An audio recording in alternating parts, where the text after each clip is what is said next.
Des blindés suédois bientôt produits en Ukraine. L'accord a été validé au cours d'une visite surprise de Volodymyr Zelensky en Suède.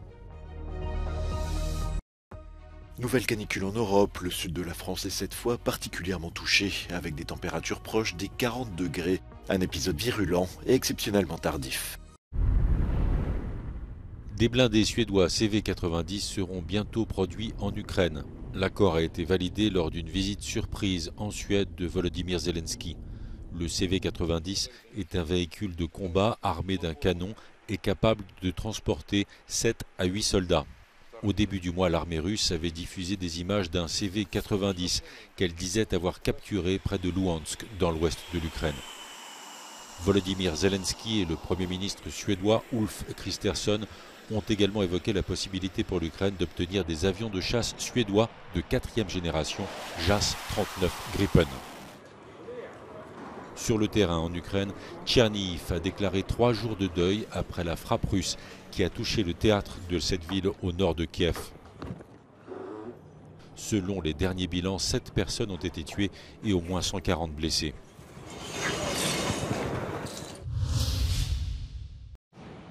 Au Niger, le Premier ministre nommé par la junte a accueilli une délégation de la CEDEAO conduite par l'ancien président nigérian Abdul Salami Abubakar. L'envoyé de l'organisation ouest-africaine a pu rencontrer le président déchu, Mohamed Bazoum, dans la résidence où il est retenu prisonnier. De son côté, le leader de la junte assure que la période de transition ne durera pas plus de 3 ans. La prise de pouvoir par les forces de défense et de sécurité, aussitôt fermement soutenue par nos vaillantes populations, s'inscrit dans un contexte de rejet des modèles sécuritaires et de mauvaise gouvernance faite d'injustice, de corruption. Le chef de la junte a par ailleurs rencontré l'envoyé de la CEDEAO et accuse l'organisation ouest-africaine de vouloir mettre sur pied une armée d'occupation en collaboration avec une armée étrangère. À quelques heures du scrutin en Équateur, la visite à Guayaquil du candidat de droite Otto Schoenholzer est brusquement interrompue par une fusillade devant le coffee shop où il prenait un petit déjeuner.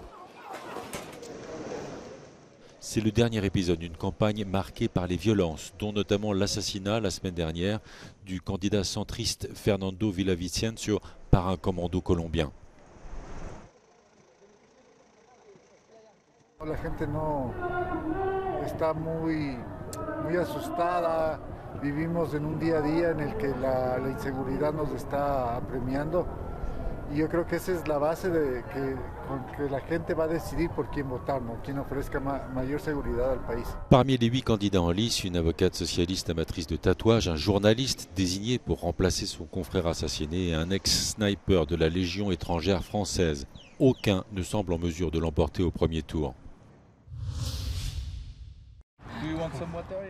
Un retour de vacances dans une chaleur insupportable. C'est ce que vont devoir affronter des millions d'automobilistes en transit par la vallée du Rhône en France. Un épisode de canicule exceptionnellement tardif est en cours au moins jusqu'à mercredi, avec des températures frôlant les 40 degrés. Des conditions météorologiques qui doivent pousser les vacanciers à changer leurs habitudes. Notre objectif, c'est vraiment d'inciter nos automobilistes à s'arrêter, à prendre des pauses plus fréquentes, un petit peu plus importantes, pour s'hydrater, pour faire le point notamment, et se prémunir potentiellement d'un risque de chauffe du moteur. Les températures élevées touchent également l'Italie, comme ici à Rome où il fait plus de 35 degrés. Ces épisodes particulièrement éprouvants pour le corps humain et liés au réchauffement climatique se multiplient. Selon Météo France, 29 vagues de chaleur ont eu lieu depuis 2000, contre seulement 17 les 53 années précédentes.